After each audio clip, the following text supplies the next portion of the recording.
Olu sasazo ngqo lwendaba kumagumbi ethu sasazo kwikomkhulu ye-SABC eAukland Park eRhawutini nazo eziphambili.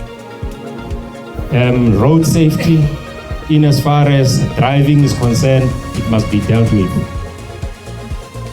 Iqumrhu lolawulo ezindleleni RTMC lityala amagosa athe xhaxhe ngama-50 kumasipala iKZD eMpuma Koloni ukuncedisa kwiinzame zokunciphisa ingozi ngeli xesha leeholide zokuphela kwenyanga. It's a bit daunting, to say the least. I think not having water for 5 days is a bit of like an inconvenience. Iqumrhu lamanzi eRhawutini iJohannesburg wonke lithembise abahlali abangenamanzi ukuba baza kuwafumana ingekafiki iKrisimesi kwiveki ezayo. Kwezemidlalo indulukile iBafana Bafana ukuya kudlala kwi-AFCON eMorocco.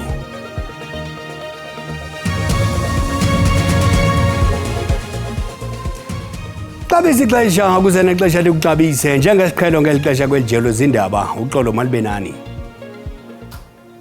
Iqumrhu elijongene nolawulo lwezendlela i-RTMC lityale amalungu alo ngama-50 eMthatha eMpuma Koloni ukunyusa inani lamagosa ezendlela kwilinge lokwehlisa ingozi ezindleleni kumasipala iKing Sabata Dalindyebo ngeli xesha leziyunguma. Eli gqiza lizimanye nentlanganisela ezokhuseleko ukuqubisana nolwaphulo-mthetho kule ngingqi. Umthatha waziwa ngoxinano ezitratweni, ukophulwa komthetho ngababhexeshi bezithuthi nolwaphulo-mthetho gabalala yona ngxaki. Ukutyalwa kwamagosa ngama-50 i-RTMC kuzawuncedisa ekuluseni nomthetho. La magosa azoba yinxalenye yamagosa ephondo akamasipala kuquka namapolisa uqinisekisa ukuba kulwiswana nolwaphulo-mthetho. King Sabata Dalindyebo, Mthatha is for a zero tolerance insofar as traffic transgressions, Illegal firearms, drugs, liquor, illegal liquor outlets, they must be addressed. Road safety, in as far as driving is concerned, it must be dealt with. Amagosa ezendlela athi ingxaki enkulu ngabantu ababhexesha bezingxongxenga ngotywala ngakumbi kule dolophu yaseMthatha.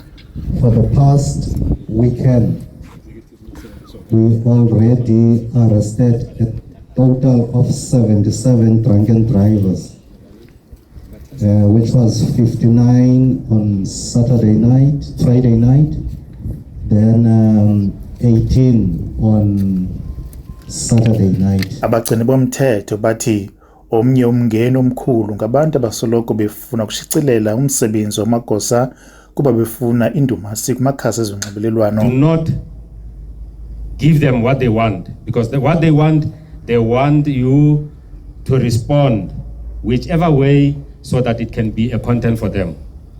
And this is what we are not going to allow. What you are going to do, you are going to stick to the law, you do your job, you don't enter into any arguments with anyone, you just do your job. The argument that you will have is for you to stick to the law and to ensure that everyone is safe and to ensure that a perpetrator is brought to justice. Kukwahlatywe ikhwelo lokuba ababhexeshi benqwelo mafutha kunye nabahambe ngenyawo bathobele umthetho. Ndinkululeko Nyembezi weendaba ze-SABC eMthatha. Kusenjalo imibutho yoonoteksi kunye nabaqhubi beeteksi zemigama emide ityikye isivumelwano sokhuseleko kwirenki yeeteksi iWanderers kumbindi wesixeko saseRhawutini izibophelele ekuthobeleni imithetho yendlela nokubeka phambili ukhuseleko lwabakhweli ngeli xesha leeholide zehlobo. Eli phulo likhokelwa ngumfelandawonye wemibutho yeeteksi iSATACO ngelixa kukhule inkxalabo ngeengozi zendlela eziginya imiphefumlo yabantu koohola bendlela beli. Bekunyamfuka abantu bebulala inyoka erenke yaseWanderers eGoli njengoba imithwalo isebhokweni eningini labantu njengoba belibhakise indaweni ezehlukene ukufaka phakathi amaholide kanye nokuya emakhaya. Inhlangano yeSANTAGO okuyiyona ebhekela ukusebenza kwamatekisi esifundazweni iGauteng ithi izokwenza isiqiniseko ukuthi konke kuhamba kahle. We managed to speak to our drivers, we managed to speak to our queue marshals, and our drivers also, we talk to them that when they are tired, they need to rest for a while so that they can take the next trip fully fitted. nabagibeli baphawulile njengoba bebhekise amabombo emakhaya. Ugcine nini ekhaya? Ekhaya ngigcine ngo-August. Okay, uyajabula ekhaya ubaphatheleni? Hayi ngibaphathela imali kuningi bokuthenga phakathi. Abashayeli bathi-ke bazoyiphatha kahle futhi bazozama ukuthi baphumule uma ngabe bebheke emakhaya. Abagibeli sibaphatha kahle njengamanje asikayiboni ukuphazamiseka kubo noma beze bedakiwe kodwa nje basi-understanda ngendlela esibaphatha ngayo bayahlonipha futhi. Iningi labantu likujabulele-ke ukuthi lizobhekisa amabombo emakhaya njengoba sekunesikhathi lagcina kanti liyethembisa futhi ukuthi-ke lizoyiphatha kahle angeke lize libahlukumeza abashayeli. Amaphoyisa athi ngisho umgibeli ohleze emotweni etekisini akavumelekile ukuthi-ke aphuze utshwala noma kungashayeli yena. Uma enze njalo uzokhomba umzono utshwala. Igama lami nguCalvin wakwaDludla. Endabeni ze-SABC ngibika ngiseGoli. Iqumrhu lamanzi eJohannesburg Water liqinisekise abahlali ukuba ingxaki ezikhoyo zamanzi zakusonjulula ungekafika umhla weKrismesi. Indawo eziliqela ezingqonge iGauteng zijamelene noshokoxeko lwamanzi ngenxa yomsebenzi olungiso lweziseko waminyaka le. Ebambe inkomfa namajelo endaba umanejala wesixeko seGauteng uGqr Floyd Brink ekhatshwa ngamagosa aphezulu uqinisekise ukuba isibonelelo samanzi kwezi ndawo siyabuya kancinci kancinci. Selukhengeleke insuku uninzi lwabahlali kwindawo zeGauteng bengenamanzi ngenxa yomsebenzi oqhubayo olungiso lweziseko zamanzi. Kodwa imeko enganyamezelekiyo kuninzi ngakumbi kweli xesha lonyaka. It's a bit daunting, to say the least. I think not having water for 5 days is a bit of like an inconvenience. It has been a long year and one was looking forward to relax a little bit better. But this is the system. It's frustrating. I'm feeling very frustrated, to be honest. This is beyond what we've expected during this festive season. But what else can we do? Iqumrhu lamanzi Johannesburg Water ngethuba linika ingxelo ngenkqubela lixolisile kubahlali ngophazamiseko latsho lithembisa ukuba aza kubuya phambi kweKrismesi. Our plan, we're working towards making sure that the system is stable by Christmas. In fact, we are working on making sure that the system is stable before that, but we will make sure that it is stable by Christmas. That's the assurance that we can be able to give to the residents. Umanejala wesixeko uthi imidrand iphantsi kolona xinzelelo ngenxa yabanye ovimba abomenko. The Midrand supply system remains the most constrained and has not yet fully recovered. On average, this takes, as I've indicated, 5 days. We have just concluded the second day of that recovery. Amagosa athi ubalulekile lo msebenzi wolungiso ukuqinisekisa ngentembeko yesibonelelo samanzi. Kutyalwe izigadla zamanzi eziyi-67 kwagxunyekwa amatanki ayi-158 ishishilile yeGauteng logama kuqhuba umsebenzi. Gogo masithi tsigada evenkileni.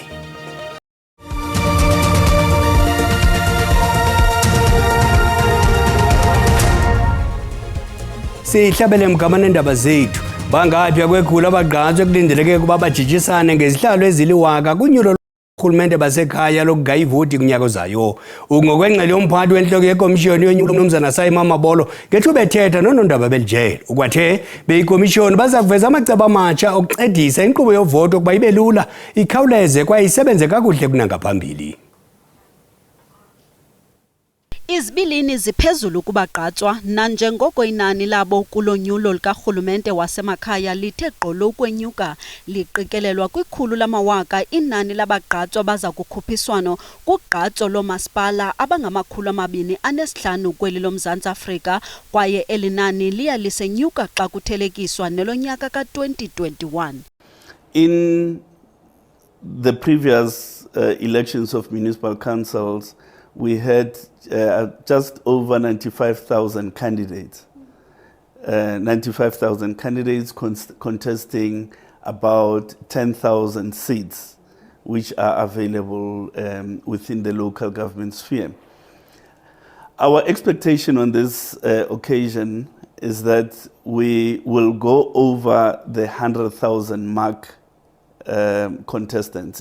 Nanjengoko isizwe silungiselela ulonyulo lonyaka ozayo, ikomishoni ejongene nelicandelo ithi izimisele ukulungisa naziphina iziphene ezinokwenzeka ingakumbi kubuxhaka-xhaka bale mihla obusetyenziswayo xa kuvotwa uqinisekisa ukuba ziyanciphiswa kangangoko ingxaki ezinokuvela. We are also buying handheld scanners to work in conjunction with the VMDs. That again will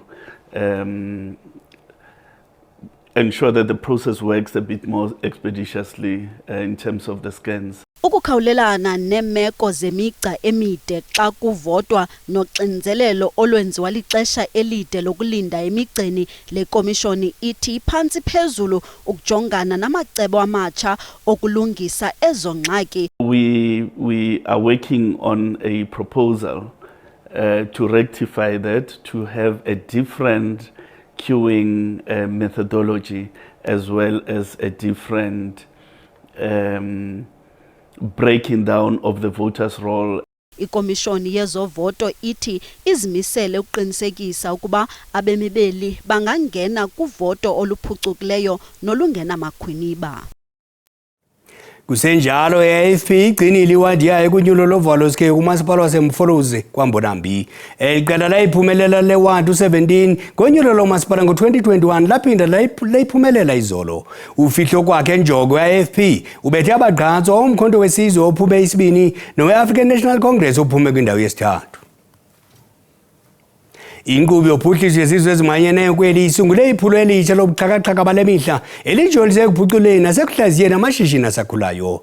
Eli phulo liquka ukuphehlelelwa kwe-app ebizwa ngokuba iyasiphazamisa ejoliswe ekunikezeleni iivenkile ezincinci isazisi sobuxhaka-xhaka bale mihla. Ngokutsho kukaPhumla Hlathi oyinhloko yecandelo lokukhuliswa koqoqosho kwa-UNDP eMzantsi Afrika, le ngcamango yasekwa emva kwentlekele yokhuseleko lokutya yango-2024 apho kwathi kwasweleka abantwana abaninzi emva kokutya imveliso ezingcolisekileyo ezivela kwiziphaza. Uthi le nto yaqala njengenyathelo lokuxhasa iphulo likarhulumente lokubhaliswa kweziphaza kwaye ngoku sele ikhulile yaba yinkqubo ebanzi yokuhlaziywa nokuphuculwa koqoqosho.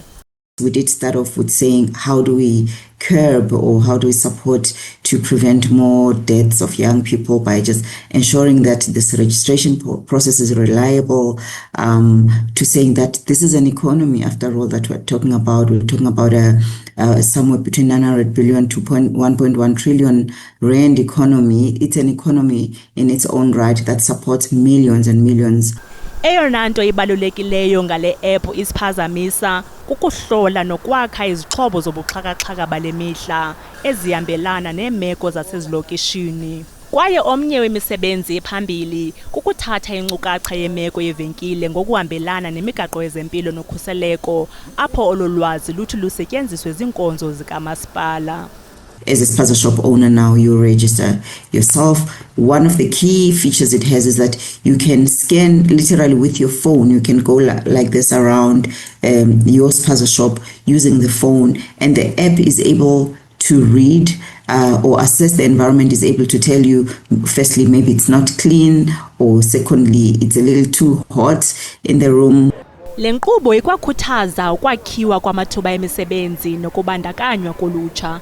Ikwalulutsha oluququzelela le app luphinde luthunyelwe kunceda abanini-venkile ngezixhobo ezintsha zobuxhaka-xhaka bale mihla nokuphucula indlela zabo zokuqhuba amashishini. Kumemelelwa abasemagunyeni ukuba bafumane imizimba ekukholelwa ukuba ivaleleke emathunjini omhlaba ebaphonga seBrits eMntla-Ntshona emva kokuwohloka komgodi ongekho mthethweni kule nyanga iphelileyo.